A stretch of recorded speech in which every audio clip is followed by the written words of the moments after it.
L'une est couturière et l'autre qui blanchit. La troisième travaillère et l'autre réfléchit.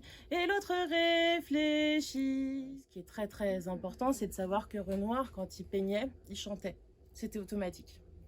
Donc il entonnait automatiquement un air, ça pouvait être de la chanson populaire, comme ça pouvait être de l'opéra ou de l'opérette.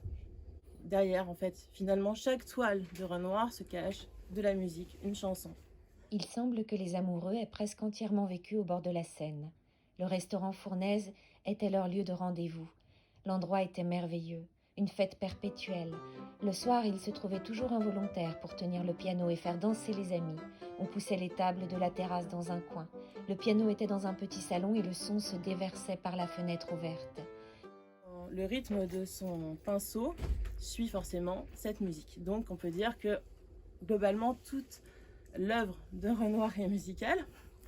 Mais dans ses sujets, il aborde dans une cinquantaine, soixantaine d'œuvres, cinquantaine de peintures et puis bon, des bas-reliefs, des sculptures, des choses comme ça. Il aborde aussi la musique.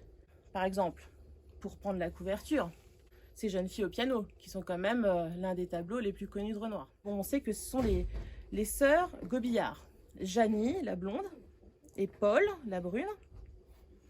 Et ce sont les nièces de Berthe Morisot, cousine de Julie Manet. En l'occurrence, ça doit se passer au château des Brouillards, quand il habitait Montmartre, dans les années 90. On peut voir ce joli piano, qui est en fait le piano des Renoir, que Renoir avait donc offert à Aline Charigot, sa femme, qui jouait pas mal du piano, et qui trônait chez lui. Il disait d'ailleurs que la première chose qu'il voyait en rentrant chez lui, c'était ce piano. Mignonne, quand le soir descendra sur la terre et que le rossignol viendra chanter encore, quand le vent soufflera sur la Les femmes de Renoir chantent une chanson qui leur est propre, donnant le ton aux toiles dans lesquelles elles figurent. La beauté extérieure du personnage semble être le moyen d'en montrer la beauté intérieure. Ce chant de l'âme est l'une des plus grandes caractéristiques du style du peintre.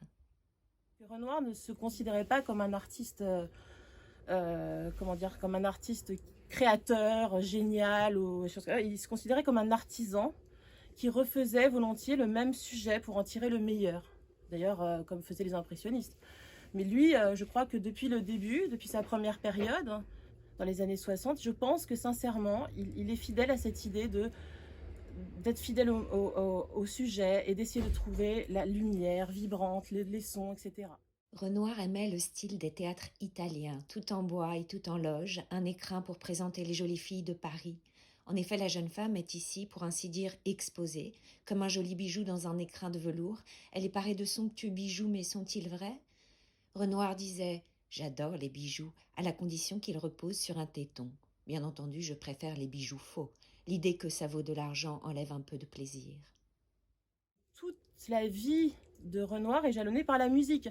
Il allait à l'opéra, il savait chanter. Son professeur était Charles Gounod. Quand il était petit, il chantait à l'église Saint-Eustache des Saulies. Voilà. Il aimait beaucoup Offenbach. Le côté fête était très important pour lui. Il trouvait que l'art joyeux méritait d'être plus reconnu.